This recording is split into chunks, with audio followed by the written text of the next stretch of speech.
Rebonjour tout le monde. Bon, hier, pas de vidéo. Alors déjà d'une parce qu'en fait je suis juste un gros boulet et que je sais pas supprimer les vidéos que j'ai déjà enregistrées. Non pas que je sache pas le faire, mais en fait je savais pas. Parce que je vous l'ai dit, je suis pas du tout un geek. Oh, jolie croix. Donc oui, comme je vous disais, en fait je savais pas qu'il y avait une corbeille où il fallait supprimer une deuxième fois. Ah oui, c'est logique, moi je supprime une fois, le truc il est fait, enfin... Le téléphone fait son taf, mais en fait non. Ce qui fait que voilà, j'avais plus rien pour pouvoir enregistrer. Et deuxième chose, c'est qu'en fait, ça aurait pas été très intéressant de toute façon, on n'a pas perdu grand chose. Parce qu'hier c'était orage sévenol, toute la journée, pluie, brouillard. Le seul truc que vous avez raté, c'est moi, avec une cape de pluie et une capuche fermée jusqu'aux yeux pour pas être trop mouillé. Je marchais forcément avec des éponges aux pieds à la place de chaussures.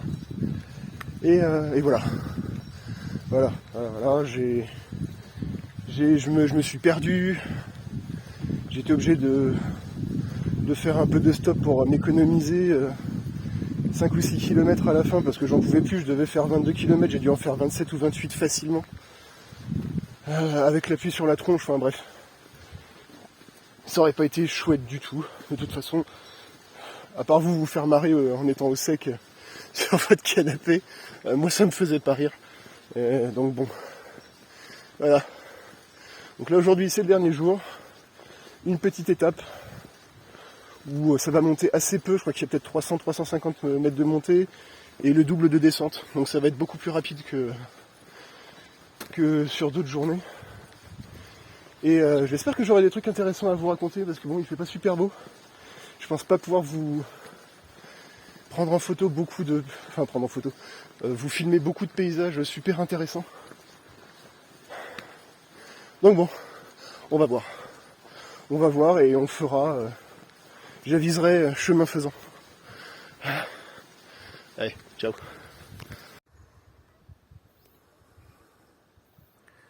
Bon, il y a 2 jours j'étais au-dessus des nuages. Aujourd'hui je suis en dessous des nuages. Et je reprends le téléphone pour vous parler d'un truc. Il y a quelques vidéos de ça, je vous avais parlé des murs bleus. Bon, j'en ai enfin trouvé des murs bleus. Et voilà ce que c'est. En haut, c'est des murs normales. Voilà, des murs, voilà. Et les murs bleus, ben voilà. Elles sont bleues. Elles ont un petit côté un peu comme des quetchs. Et elles sont super bonnes. Alors c'est pas qu'il y en a une qui sont meilleures que d'autres. Moi je préfère les murs bleus. Je pense que c'est juste psychologique, c'est parce qu'elles sont rares. Mais voilà, ça ressemble à ça. Et c'est vraiment pas fréquent d'en trouver. Enfin, en général, c'est les murs noirs qu'on trouve et pas les murs bleus.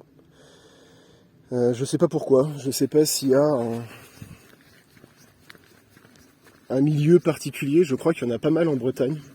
Après, j'appelle ça des murs bleus parce que, bon, elles sont bleues, quoi. Mais c'est peut-être pas la vraie dénomination. Ça doit être un rubéus, fructosus, je sais pas quoi. Et je veux pas me mettre ma main à couper que ça s'appelle exactement de la mûre bleue. Mais je me rappelle avoir vu ça dans des bouquins, trucs de botanique, machin comme ça. Donc c'est pour ça que j'appelle ça comme ça. Mais honnêtement, je suis pas sûr que ce soit la dénomination exacte. Donc après, voilà, vous êtes grand, hein. Il y a internet, Google est votre ami, faites des recherches. Moi j'appelle ça des murs bleus. Et surtout, je les mange. Voilà, c'est le truc le plus important en fait. Voilà, et les beaux nuages, plein d'eau. Coral il va se prendre sur la tronche. Ah génial. Bon allez, je vais me remonter le moral, je vais manger mes murs et je continue.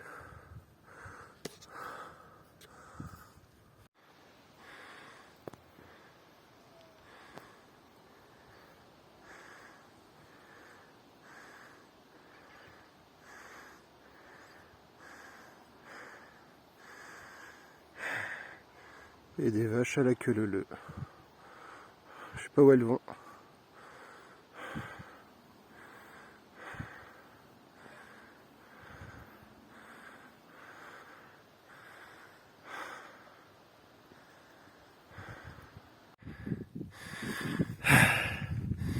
Voilà hier pourquoi je regrette pas de pas avoir filmé.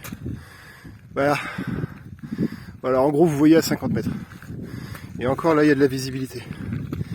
Hier c'était pire. Comprenez mieux pourquoi je me suis un petit peu perdu.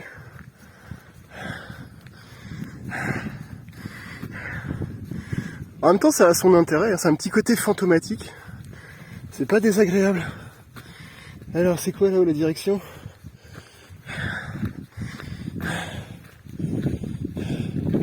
Ah, j'ai déjà fait 3 km. Oh bah ça va. Allez, on continue dans le froid, l'humidité et le brouillard. Allez, c'est parti. En avant.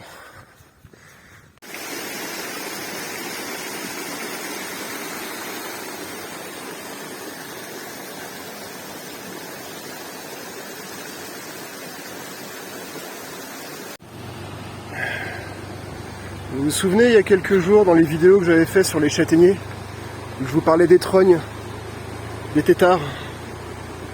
Ben voilà de beaux exemples. Alors là, c'est pas des châtaigniers, c'est des frênes. Et on voit bien le gros bourrelet à chaque fois. Parce que vu qu'il coupe, il y a la sève qui monte. Et la sève qui monte, bah, elle peut rien faire puisqu'il n'y a plus de branches. Donc elle fait pousser des petites branches. Mais l'arrivée de sève en surplus, en fait, ça fait gonfler l'arbre. Voilà, il y en a là, il y en a là, en fait. Toute la descente, là, c'est des trognes. Et c'est des arbres, là, qui doivent avoir une 50aine d'années. Voilà. Et bon, normalement, on n'est pas censé laisser les branches comme ils font, là, par terre. On est censé les donner aux animaux pour les manger. Et utiliser le petit bois pour faire des fagots. Et voilà, il y en a encore des choses comme ça. Ça se fait encore. Et je pense que je vais le faire chez moi dans mon jardin, puisque j'ai aussi des frênes, alors qui sont moins développés que ceux-là, puisqu'ils ont que quelques années, mais... Et ce qui est bien avec les frênes, c'est que comme vous le voyez, les branches repartent droites. Alors il faut en sélectionner quelques-unes, il ne faut pas toutes les laisser partir. D'ici un an, il faut en couper quelques-unes et en garder. Et en fait, ça fait des grandes cannes toutes droites. Et je me rappelle avoir vu un documentaire sur un gars qui faisait ça je crois que c'était dans le Marais Poitevin. Et dans le Marais Poitevin, il y avait des frênets, donc des endroits où poussent les frênes. Et donc il les étêtait, enfin il les trognait quoi, pour faire des cannes. Et ces cannes, elles servaient tout simplement à faire l'espèce de treillage qu'on met pour construire des yourtes. En fait, il les met en... Je sais plus trop comment il les montait, mais je me rappelle que ça permettait de faire tout le cerclage des yourtes qu'ils vendaient. Et ils produisaient ça du coup de façon totalement locale. Par contre, ça prenait un peu de temps parce que forcément, à mettre en production un frêne, bah, il faut 5, 6, 7 ans pour que les branches fassent plusieurs mètres de haut et un diamètre suffisant pour être assez résistante. Au final, c'est assez ingénieux, on laisse la nature faire, juste en l'observant et puis en contrôlant un petit peu son développement, quoi. Ah, bientôt la période des châtaignes. Cool. C'est l'époque des pommes aussi. J'en ai une belle, je sais pas ce que c'est, elle a une tronche de clocharde ou de pomme Canada, je sais pas. Je vais voir quel goût elle a. Je vais bientôt m'arrêter, je la goûterai à ce moment-là.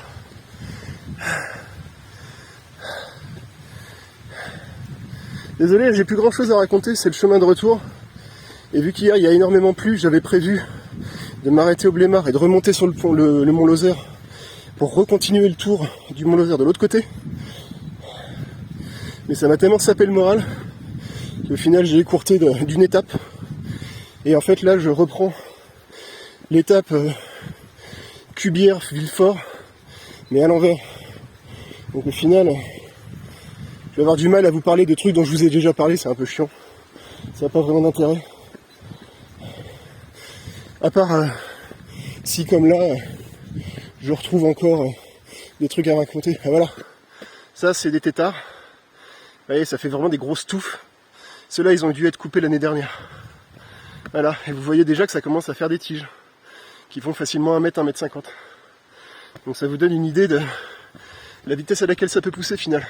Il y en a 1, 2, 3, 4, 5, 6, 7, il y en a jusqu'au bout là-haut. Et de l'autre côté, bon, ça n'a pas été fait.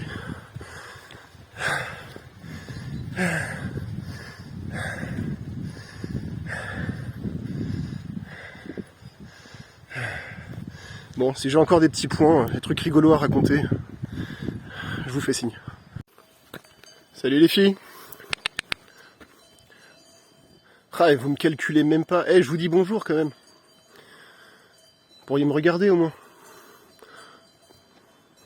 En plus, vous faites beaucoup trop de bruit avec vos cloches là. Déjà que vous faites caca sur la route, vous ramassez même pas. Hein? Elle est bonne l'herbe au moins? Ouais. Bon, vous faites du bon lait, hein. Parce que j'aime bien votre fromage, moi. Ah, mais comment vous êtes snob! Pour les filles de la campagne, franchement, je trouve que vous pétez plus haut que votre cul, hein. Bon, bonne journée. Moi, je suis poli, au moins. Au revoir, les vaches. Voilà. Pour ceux qui ne me croiraient pas quand je dis que les vaches, ça mange des feuilles d'arbre. Voilà, elle est en train de se taper la cloche avec des feuilles de chêne et des feuilles de frêne. Ça me rappelle cette histoire de... Je crois que c'était des éleveurs, je sais plus où c'était, dans la Drôme, en Ardèche. Bon, j'en sais rien, enfin bref, espèce de diagonale du vide en France, là. Et la chambre d'agriculture ne voulait pas les croire lorsque elle leur avait fait la réflexion, mais dis donc, vous donnez pas beaucoup, quand on regarde sur vos comptes, vos entrées de foin, vous donnez vraiment pas grand chose à manger à vos chèvres. Il dit, bah oui, normal. Elles mangent les feuilles des arbres qu'on leur coupe, comme dans le temps, quoi, en fait. Et la chambre d'agriculture, pour elle, c'était le chaos technique, quoi. Ils comprenaient pas, c'est pas possible. C'est pas possible, ça rentre pas dans leur ligne à eux, dans leur petit carnet. Et du coup, ils les faisaient chier avec ça. Genre, non, il faut qu'elles mangent du foin.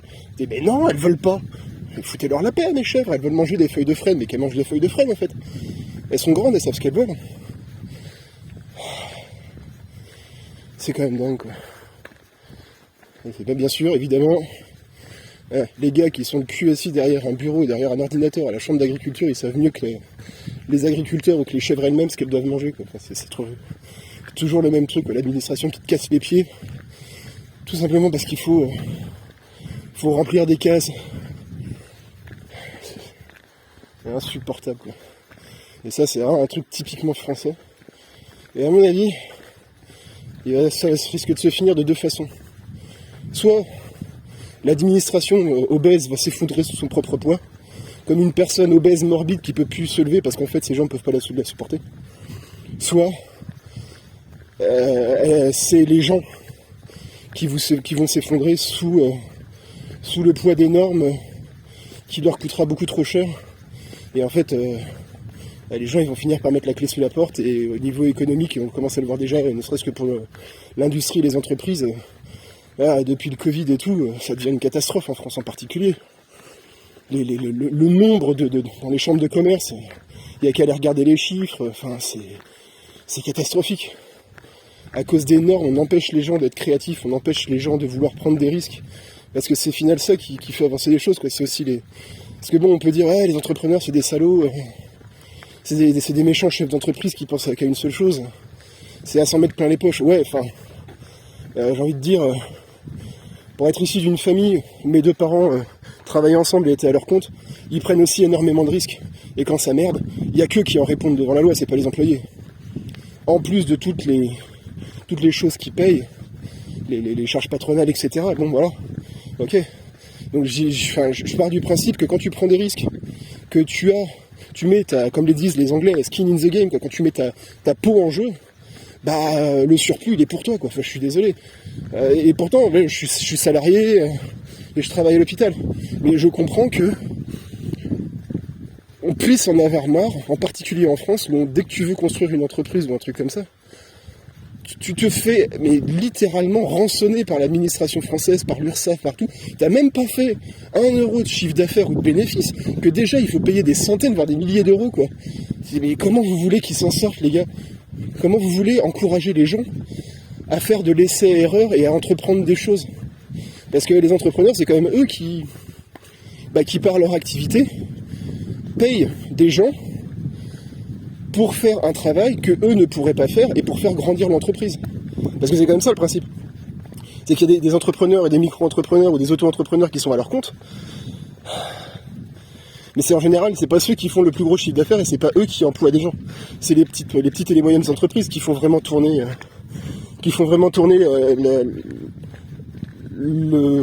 l'économie française. Et effectivement, il y a aussi des grosses boîtes. Mais bon, ils ont tellement de cabinets de juristes et d'optimisation fiscale que globalement, ils en payent le moins possible. Et j'ai envie de dire, c'est presque logique. C'est presque logique. Je veux dire, quand tu gagnes de l'argent, le premier truc que t'as pas envie de faire, c'est de repayer des impôts, quoi. Enfin, c'est... Voilà. Vous vous rappelez du petit laïus que j'avais fait sur les petits canaux d'irrigation? Bah là, voilà. Vous voyez vraiment ce que ça donne. Il y en a un là, il y en a un en dessous, il y en a un là, il y en a un là. C'est pas des chemins de vaches comme on peut voir dans certains prés, non, c'est vraiment des petits canaux d'irrigation qui sont dans des pentes et qui au final donnent l'un sur l'autre. C'est vraiment malin, quoi. Et en plus, ça se voit pas, je veux dire, ça a rien à voir avec nos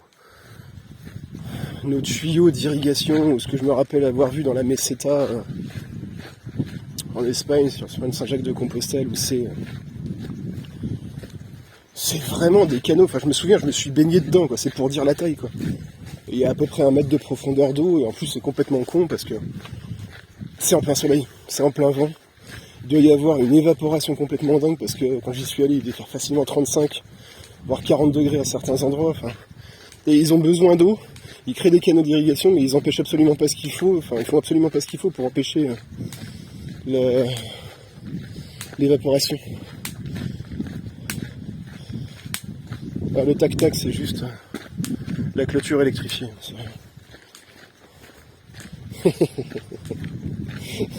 Non, je rigole parce que il y a très longtemps, j'étais avec mes parents et on faisait une petite promenade à vélo dans les Landes vers Mimizan, si mes souvenirs sont bons.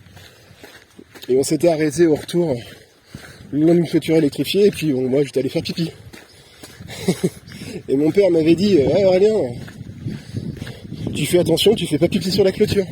Elle est électrique. Ah ouais, tiens, tu parles, mon œil, ouais, je vais quand même balancer un petit coup de pipi dessus. Ouais, bah l'électricité est remontée. Ça fait un drôle d'effet, hein. Ça fait vraiment un drôle d'effet. Je le referai plus jamais. Et n'essayez même pas, en fait. Enfin, si, vous pouvez, hein, mais voilà, ça va faire exactement le même effet que moi. Vous allez vous prendre une châtaigne qui va remonter dans votre vessie. Ah, mon Dieu. C'est super désagréable, vous avez l'impression de vous pisser dessus pendant encore 10 minutes après, alors qu'il n'y a plus rien. Bon, voilà, c'est les conneries, je sais pas, je dois avoir 6 ou 7 ans, quoi. C'est le genre de truc débile que tu fais quand t'es gosse. Puis bon, après tu te rends compte que tes parents, quand ils te font des remarques ou des réflexions, c'est peut-être pas juste pour t'embêter, c'est parce qu'il y a aussi une bonne raison, quoi. Ouais, enfin ça s'adresse surtout aux mecs, parce que bon, les filles en général, c'est un peu plus compliqué pour vous de faire pipi à 50 cm du sol. Mais bon, si vous avez envie d'essayer, allez-y aussi. Hein. Ah oui, je suis pour que les gens fassent des expériences et en tirent leurs propres conclusions.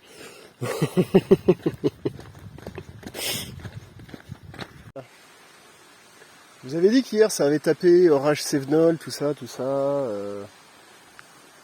Voilà les branches d'arbres qui sont tombées, cassées. Voilà. Et ça c'est qu'un petit peu de ce que j'ai vu. Donc ça a vraiment soufflé. Ça a vraiment soufflé très très fort. D'ailleurs, il y a des cours d'eau qui sont apparus un peu partout. Vous voyez ? Je me rappelle qu'ici, il y a une semaine, c'était à sec. Donc leurs montagnes agissent vraiment comme des éponges. Et au bout de 24 heures, hop, ça ressort, quoi.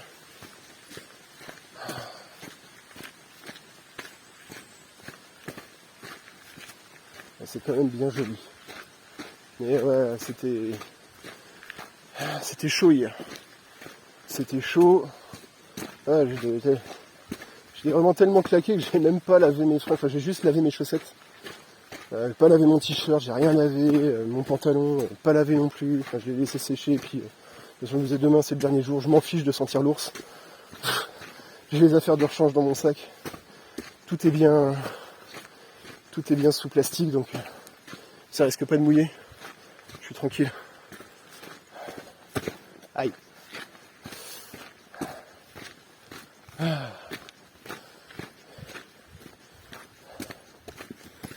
Voilà, encore une preuve qu'hier il y a énormément plu. Il y a une semaine j'étais passé par là. Je sais pas si vous vous souvenez, je vous avais parlé de la petite dame qui était allemande et qui avait son camping-car. Et qui s'était mise ici, là, elle avait une super vue là tout du long. C'était vraiment très malin d'être venu ici. Bon, bah il n'y avait pas toutes ces écorces de pin là qu'il y a partout. Ah, je sais pas si vous imaginez, mais ce qu'il y a dû descendre de là-haut pour que ça arrive ici. Il y en a partout. Il y en a partout, il y a une épaisseur de 5, et là-haut il y a une quinzaine de centimètres, là on voit les passages d'une voiture.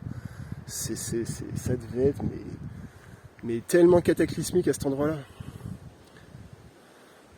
Parce que moi j'étais sur les hauteurs quand c'est arrivé, donc je m'en prenais plein la tronche, mais j'avais pas de l'eau qui dévalait. Enfin j'ai dû passer des petits ruisseaux qui se sont créés à cause de l'eau qui au final ravine et se collecte un peu partout, et il a fallu que je mette des gros rondins de bois pour passer dessus. Mais là, wow, la vache, ça devait être hyper impressionnant. Franchement, c'est dangereux, quoi. Parce que l'eau, elle a continué à descendre. D'ailleurs, on voit, je l'avais pas vu la dernière fois.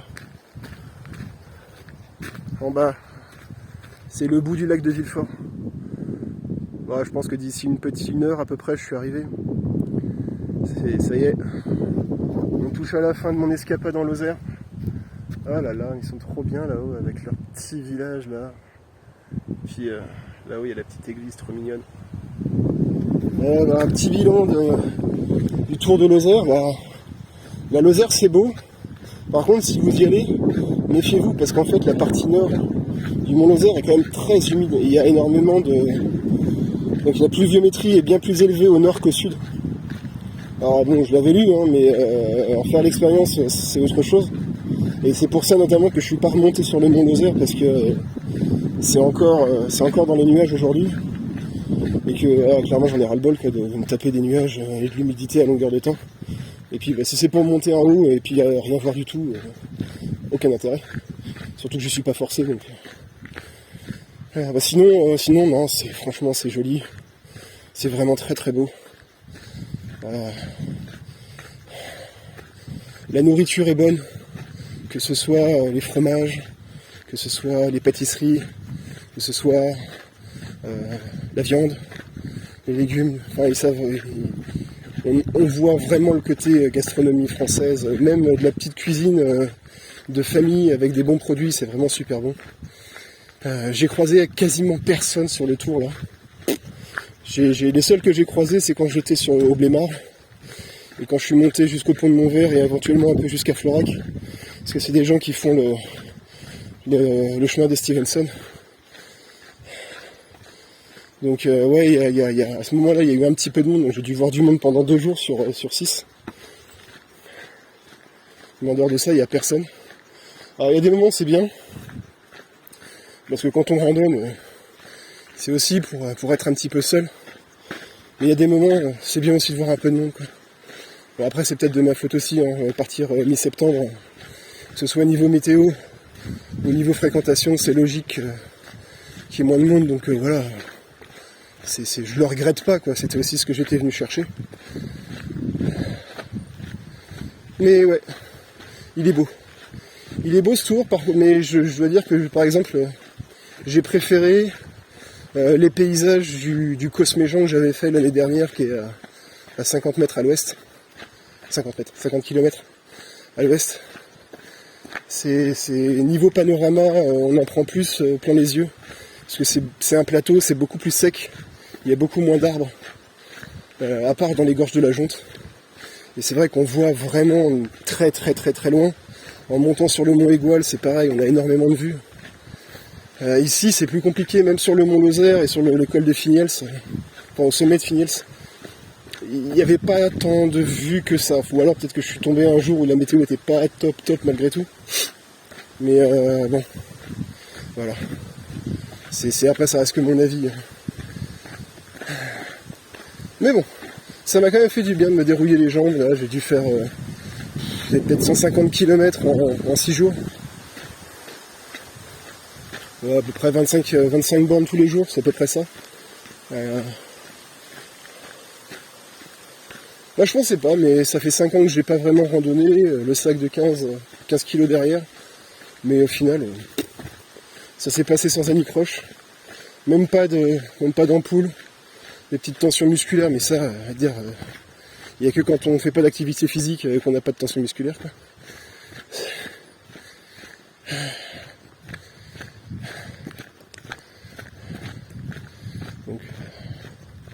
Donc voilà, ça va bientôt être la fin. J'espère que cette petite série vous aura amusé, que vous aurez pu découvrir un petit peu la Lozère pour ceux qui la connaissaient pas. Pour l'instant, là, on va dire que cette petite série, c'est un coup d'essai parce que je suis vraiment parti bille en tête et j'ai un peu fait ça comme un bourrin. Mais moi, ça m'a plu. Ça m'a plu de pouvoir partager ça et je pense aussi que ça a un peu trompé ma solitude parce qu'effectivement, comme je le disais il y a 2 minutes, là, j'étais un petit peu seul et c'est vrai que les 2 jours où il y avait du monde, j'ai un peu moins filmé et j'ai un peu moins fait de commentaires parce qu'il y a du monde à côté et que t'en profites aussi, quoi. Donc bon, bientôt le retour chez moi. Bon, j'ai encore un peu de temps pour profiter des vacances avant de reprendre le boulot. Et peut-être que je reprendrai peut-être le téléphone pour filmer d'autres choses qui n'ont strictement rien à voir avec de la randonnée. Je sais pas, un peu de bricolage, un peu de forge, un peu de trucs comme ça. On va essayer de faire découvrir des choses qu'on fait pas forcément souvent voir aux gens. Avec mon humour, mes sarcasmes. Et d'autres surprises, je pense, je sais pas, je verrai bien, on va y aller à l'inspiration. Puis je vais essayer de m'améliorer en montage aussi, parce que pour l'instant j'ai juste fait que coller des séquences qui sont brutes, que j'ai pas coupé, que j'ai pas retouché, enfin c'est vraiment voilà, c'est vraiment du montage très très basique, quoi. Oui, voilà. Villefort en vue, 2 km et ça y est, c'est terminé. Voilà, bon, faut que je fasse gaffe à pas tomber parce que pour le coup c'est à pic. Et moi, vu que j'aime bien le danger, faut que je marche forcément sur le petit mur en pierraille là. C'est rigolo. Et c'est plus simple que de marcher à côté. Au final, il y a des caillasses grosses comme ma tête qui n'arrêtent pas de rouler dès que je fais quelque chose avec. Donc bon, c'est pas évident de regarder ses pieds, de regarder le chemin et de regarder le téléphone. Ça rappelle un petit peu la partie nord du GR20. Avec les grosses plaques de schiste comme ça, qui parfois on monte sur 50 ou 100 mètres à 30 degrés d'inclinaison. Les chaussures qui glissent, le sac à dos qui part sur le côté et les crampons les pics de tes bâtons de marche qui glissent de partout jusqu'au moment où ils arrivent à se coincer dans une fissure pour te permettre de prendre un appui. Bon, on n'est vraiment pas sur le même niveau technique, hein. C'est juste qu'il y a des moments où c'est un peu casse-gueule, quoi. Mais bon, c'est de la rando, hein. On n'est pas là non plus pour... c'est pas la promenade des Anglais, hein. On n'est pas à Nice, hein. On n'est pas des retraités, hein. On est là pour faire de la vraie marche. Enfin bon, c'était quand même bien sympa de s'aérer un petit peu l'esprit et de partager avec vous, que ce soit avec des gens que je connais qui me suivent grâce à YouTube et puis certainement tout un tas d'autres que je ne connais pas. Merci. Merci de m'avoir donné un petit peu de votre temps pour me regarder. Et j'espère que ça vous a plu. Et s'il y a des trucs qui peuvent être améliorés ou des points de critique, bah, je veux bien les prendre. Hein, il y a la section commentaires qui est là pour ça. Juste un truc, soyez bienveillants, parce que si c'est pour me pourrir la tronche, en fait, ma chaîne, on n'est pas en démocratie. C'est moi qui décide, donc si j'ai envie de vous dégager, je vous dégagerai. Et puis je vous oblige pas à regarder ma chaîne, donc ne vous forcez pas à vous faire du mal en regardant des trucs qui vous plaisent pas, quoi. Si vous allez dans un restaurant une fois et que c'est pas bon, globalement vous n'y retournez pas. Bon, bah vous faites pas du mal. Revenez pas me voir si vous m'aimez pas, quoi. Ok. Bon. Et ben voilà, on va finir sur ces jolies images de schiste granitique qui sont en train de déchirer gentiment le reste de mes semelles. Et je pense que là, mes chaussures, c'est là un peu la dernière rando qu'elles vont faire. Et puis bah, je vous dis à bientôt pour d'autres petites aventures. Allez, salut tout le monde.